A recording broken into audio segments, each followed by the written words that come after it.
My name is Gil Robertson, president of the African American Film Critics Association. And today on Africa Roundtables, we have John David Washington talking about his role in the new Warner Brothers film, Tenet. So without further ado, I'm going to let our members do what they do so well, and I will see you guys at the end. Hi, John David. I'm Mercedes out of Atlanta. Shout out to my AUC brother. I'm a Clark Atlanta graduate. So there you go. All right, shout out. Playing nice. You too. My question for you is, this film is clearly very action-packed, and you went through a lot of intense stunt training. But I want to know how this film, in your eyes, stretched you as an actor emotionally. Did it take you outside of that realm, out of the physicality? I thank you for the question. It was, it definitely changed my process a little bit. I've never gone into a character letting the physicality of it sort of dictate who the person is. It was the 2 months of training and learning how to walk, talk, and fight, snap necks, and roll and shoot guns backwards that really helped me gain a better understanding of who the character is. I mean, the character's name is the protagonist. He doesn't have a name. So the background of this character was left open to Chris and I to sort of develop together. It felt like a very, I don't know, like an equal sort of partnership in that regard. And I was very honored to do so. So as I was journaling after those 2 days, 3 days, remembering what my body felt like and what he's willing to go through, what he's willing to do to save a life, I started thinking about how that determines, his everyday, and that was a great way to get into the character. And it stretched me in ways emotionally that I wasn't familiar with when it comes to dealing with the concept, high concept movie like this, and temporal pincer movements and cause before effect. How much control do we really have? I wanted to lead with a faith-based human being. I wanted to bring the humanity into a character like this. So he was faith-based. He was love first. And I think his insecurities and his vulnerability were his greatest strengths. It what separates him from other agents, from other operatives.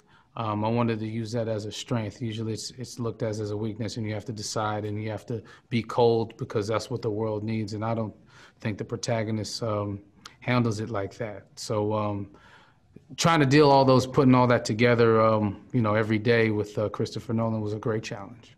I admire the character, the protagonist, so much because I wish I can have that kind of sacrifice. I mean, not just for the mission he's willing to give his life for, but even more importantly to me was the man fighting next to him, or the woman fighting next to him, is what he was willing to sacrifice his life for, and being able to accomplish the mission at the same time, at the risk or at the expense of his own life.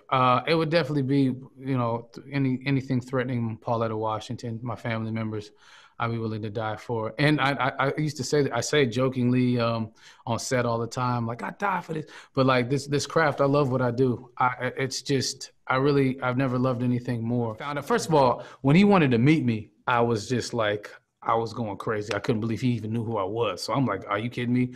I'm going to get to kick it with Christopher Nolan. And there wasn't anything specific we talked about as it pertains to this movie. We just talked about our love for films, family, sports. Even he knows the film Hoop Dreams, the documentary. I couldn't believe that. He just has this wide net of knowledge of film that we connected on. So I thought, for those 2.5 hours, hey, I could say I just hung out with Christopher Nolan, who's like a regular dude. He's good people's, without knowing if he was going to use me for something. Cut to later, when I found out I got the job, it felt like, I don't know, I won the Super Bowl. I was in tears.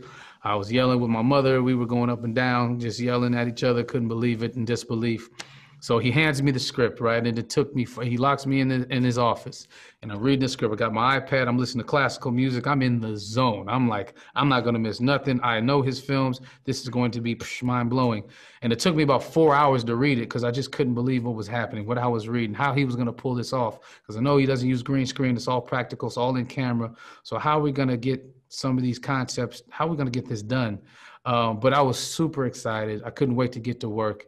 And he was super helpful, extremely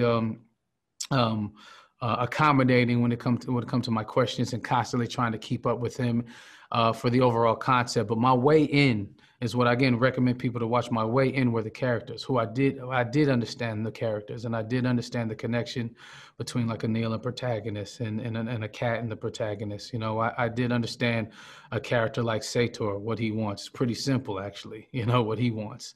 And some of the decisions he was making, what he's willing to sacrifice. A big theme of this film is about what you're willing to sacrifice for, you know, self-gratification or for what you think is righteous, you know. And it's funny how he plays with time, you know, time and how we view it can determine whether you're on the right or wrong side of history, whether your conscience is clear or not. And this film sort of unfolds that. But I think it takes a second and third viewing to really get some of that because of so much happening at the same time. I mean, the film is a palindrome, like the sun, like Tenet, the word.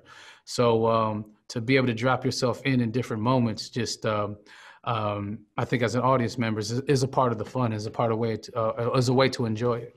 I really care a lot about what my mother thinks. I mean, she's the first person to read all my scripts. She's the first person to get her eyes on the finished product, you know, and she's my truth judge. If she knows I was lying on some takes, if she knows I'm lying on my approach, if I'm getting too actory and too heady, I consult her and she'll let me know quick because she knows her son. So, you know, whether people, you know, connect to the performance or not, did I tell the truth? And she really helps me with that a lot. On behalf of the world's largest group of Black film critics, you have a great day, and we'll see you the next go around. Absolutely. Thank you. Thank you all so much. Hopefully we'll see you at the AFCA Awards. They hand out another trophy in 221.